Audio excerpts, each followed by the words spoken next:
Na cidade de Chipre, em 300 anos antes de Cristo, vivia um rico comerciante chamado Zeno.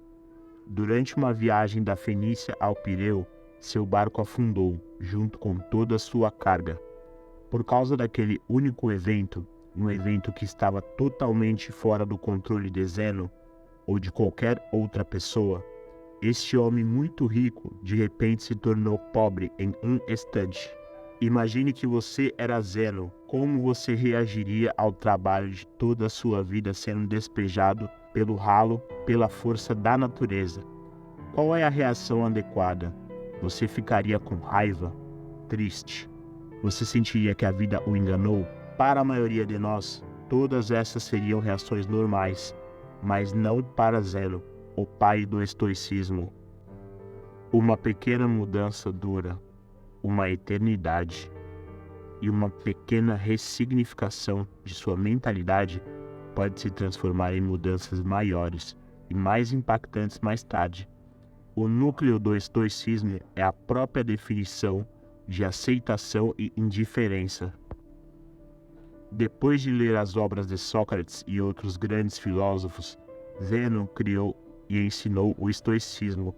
De acordo com Zeno, embora não tenhamos muito controle sobre o que acontece conosco, temos controle de como isso nos afeta, e devemos usar esse controle com grande efeito.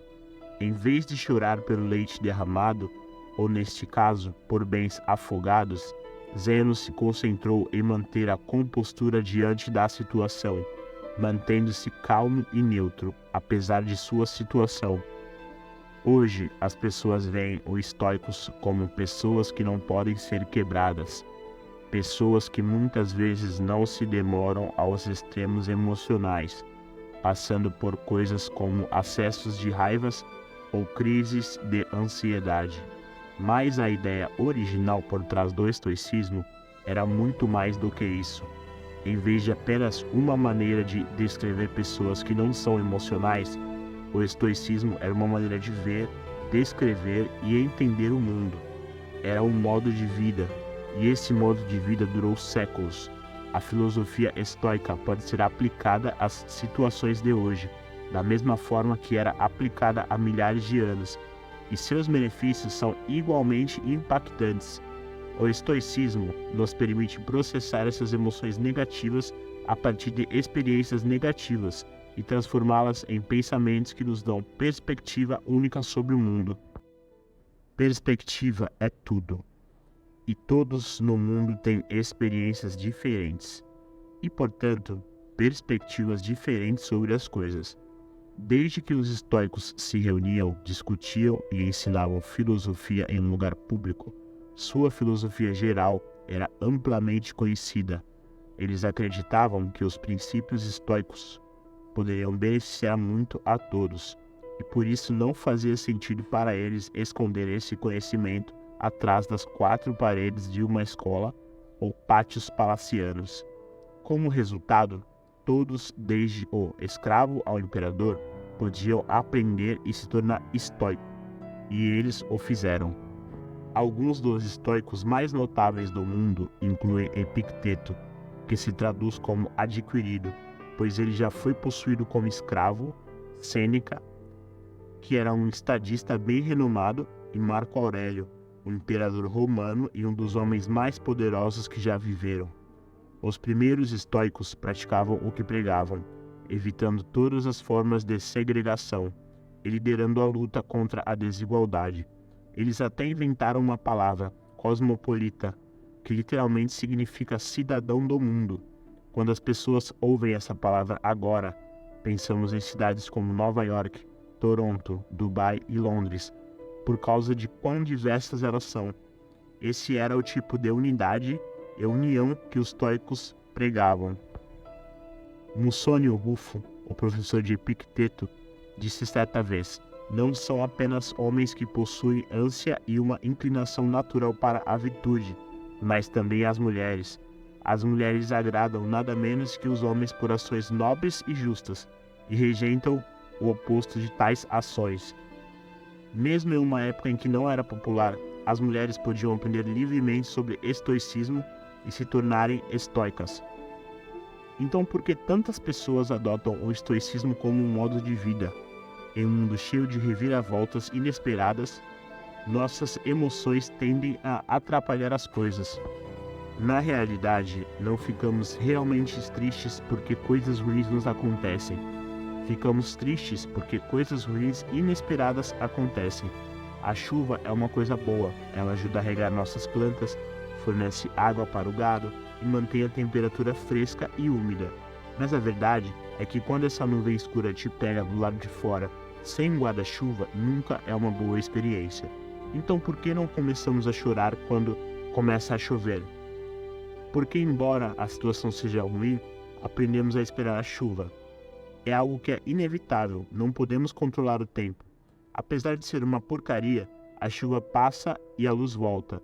O estoicismo nos ensina que, da mesma forma que devemos esperar que tudo de ruim que possa acontecer, aconteça. Um dos exercícios estoicos é conhecido como desconforto voluntário. Um exercício que visa aumentar os sentimentos de gratidão. Durma no chão da sua cozinha. Tome banhos frios quando normalmente toma quentes. Não coma nada além de batatas por alguns dias. Coisas assim. Esse exercício ajuda você a entender que, não importa o quão difícil seja, você ainda sobreviverá e potencialmente prosperará sua mentalidade se estiver certa. Ao sermos capazes de suportar essas situações desconfortáveis, indiretamente preparamos nosso mental para futuros infortúnios. Com o estado atual do mundo, onde as propagandas são constantemente empurradas pela goela, somos levados a acreditar que, se não tivermos a próxima melhor escolha, olhar de uma maneira certa ou ganhar uma certa quantia de dinheiro que nunca seremos felizes, essa mensagem é importante agora mais do que nunca. Entramos no mundo sem saber muita coisa, crescemos sendo ensinados coisas em casa, na escola e observando o mundo por nós mesmos. A questão é que, muitas vezes, todas essas três fontes de conhecimento nos ensinam de maneiras diferentes. A questão é, precisamos internalizar todo esse conhecimento? Se o fizermos, poderíamos saber se estamos criando expectativas irrealistas para as nossas vidas, deixando-os no final desapontados e insatisfeitos. Não é assim que se vive. Em vez disso, devemos nos concentrar em melhorar a nós mesmos. Devemos fazer as coisas por nós mesmos e apenas por isso. Anexar qualquer esperança externa ou apego secundário às ações que nos tornamos quase sempre leva à decepção. Na maioria das vezes, acabamos tentando preencher esse vazio com coisas externas. Soprar todo o seu dinheiro em um carro chique, uma casa ou até mesmo começar uma família. Às vezes fazemos todas essas coisas por seu valor externo e não por seu valor interno. Mas o estoicismo ensina que, se você aborda a vida dessa maneira, coloca sua felicidade nas mãos de forças externas. Forças que sempre podem falhar. Carros quase sempre quebram. Desastres naturais destroem cidades inteiras e as taxas de divórcio sobem cada vez mais a cada ano. Mas mesmo as coisas gratuitas da vida têm um custo, o custo do espaço, tanto físico quanto mental. Como Sêneca escreveu certa vez, aprender a viver com menos criará espaço em sua vida para coisas que realmente importam para você. Devemos colocar nossa felicidade em nosso valor intrínseco, como humanos, e em nada que temos o podemos adquirir fisicamente. Devemos escolher fazer o nosso melhor para manter a cabeça fria, independentemente do que a vida nos atira. Porque independentemente do que queremos, no final do dia não temos nenhum controle sobre a maioria das coisas que nos acontecem, mas temos todo o controle sobre como reagimos a essas coisas. Essa é a dicotomia do controle, o princípio mais importante na filosofia estoica. Nas palavras de Epicteto, a principal tarefa na vida é simplesmente esta: identificar e separar assuntos para que eu possa dizer claramente a mim mesmo quais são as coisas que não estão sob meu controle e que têm a ver com as escolhas que eu realmente tenho controle. Os estoicos ensinam que devemos aprender a separar o que podemos controlar do que não podemos controlar. Você deve julgar o sucesso de seu trabalho com base na quantidade de esforço que você coloca, e não no resultado de sua esperança externa. Confie no processo. Viver com menos significa desamarrar-se das algemas sociais em que você essencialmente se colocou. Existem as 4 principais virtudes do estoicismo: sabedoria, coragem, temperança e justiça. Sabedoria é ser capaz de separar entre o que é interno e o que é externo. Coragem, 2 palavras: persistir e resistir. Temperança ou moderação é o que acabei de fazer ali. Fazer mais com menos, dizer mais com menos palavras. Enquanto Jeff Bezos e Elon Musk estão brigando no topo da lista da Forbes, os estoicos acreditam que o limite da riqueza deve ser simplesmente ter o que é essencial e em seguida ter o que é suficiente.